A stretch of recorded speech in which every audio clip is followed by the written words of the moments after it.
Hello, everyone. So many people say that empathy is the key to morality because empathy involves putting yourself in another person's shoes and feeling what they feel.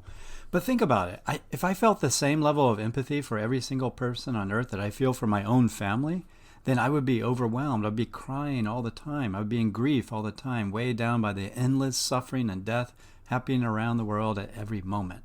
So that kind of universal empathy isn't simply impossible, but if it were possible, it would be emotionally exhausting. Or look at the mother elephant who feels deep empathy for her child, but she has no empathy for me when I get too close to the baby elephant.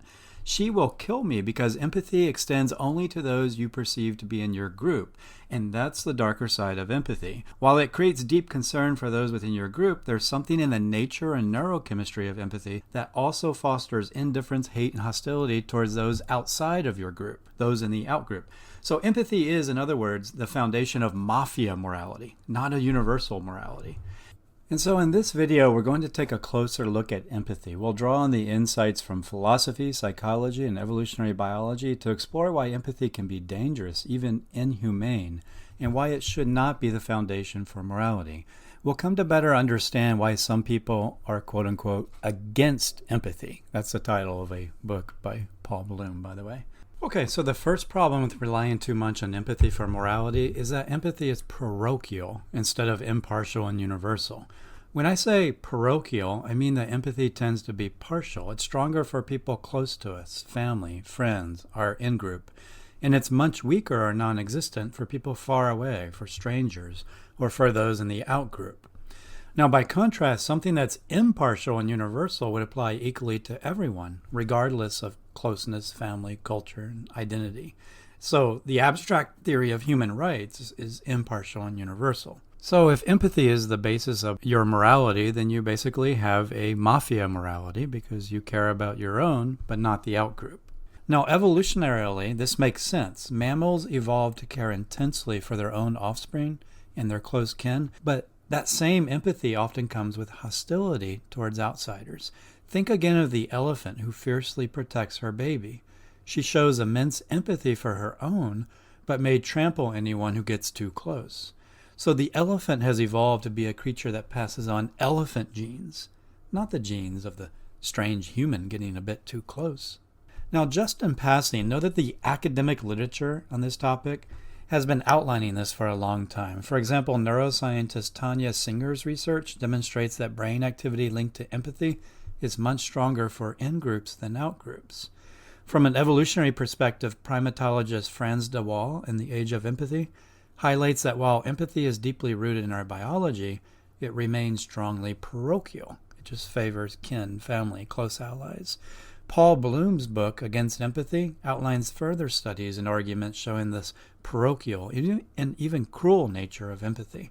One of the good quotes from Paul Bloom is, "Empathy is like a spotlight. It shines brightly on a few, but leaves the rest in darkness."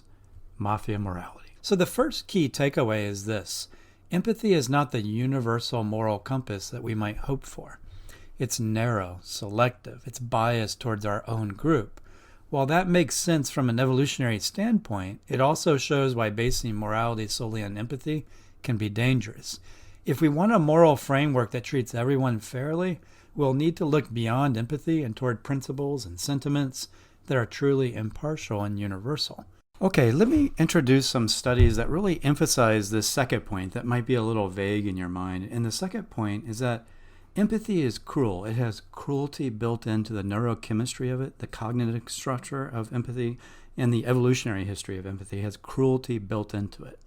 So I turned to Andrew Sapolsky in his lecture on empathy. He's a neuroscientist, and Sapolsky first explains that we humans and other primates, mammals, were hardwired to divide the world into us and them. Now, we can't escape this because it happens in a matter of milliseconds, and this us-them thinking is sometimes good and sometimes bad. So, for example, imagine you are neutral towards Ralph. You have little empathy for him. But let's say you like the New York Yankees and Ralph puts on a New York Yankee hat. All of a sudden, your limbic system considers him to be in your group, and you feel positive feelings towards him. And so we are constantly and subconsciously dividing the world into us and them and experiencing a release of hormones that make us favorable towards us and suspicious, hateful, and even cruel towards them.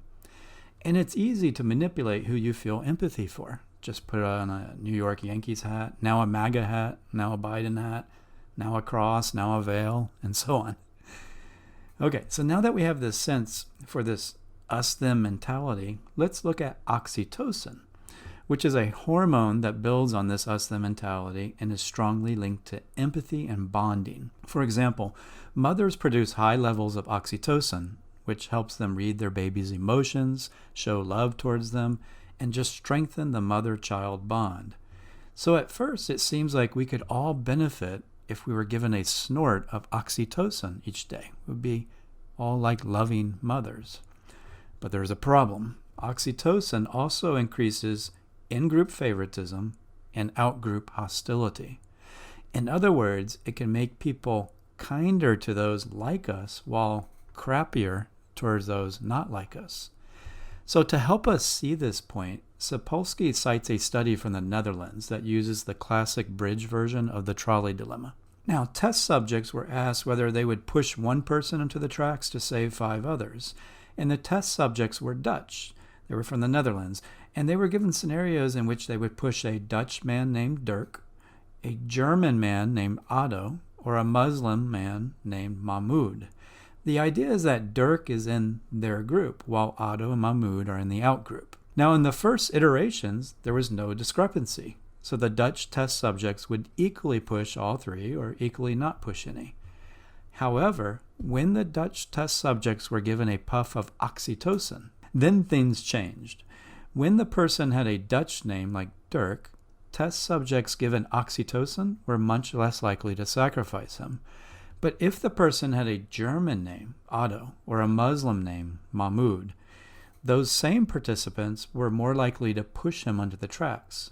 So the conclusion they inferred is that oxytocin exaggerated the us versus them divide and led to cruelty towards those in the them group.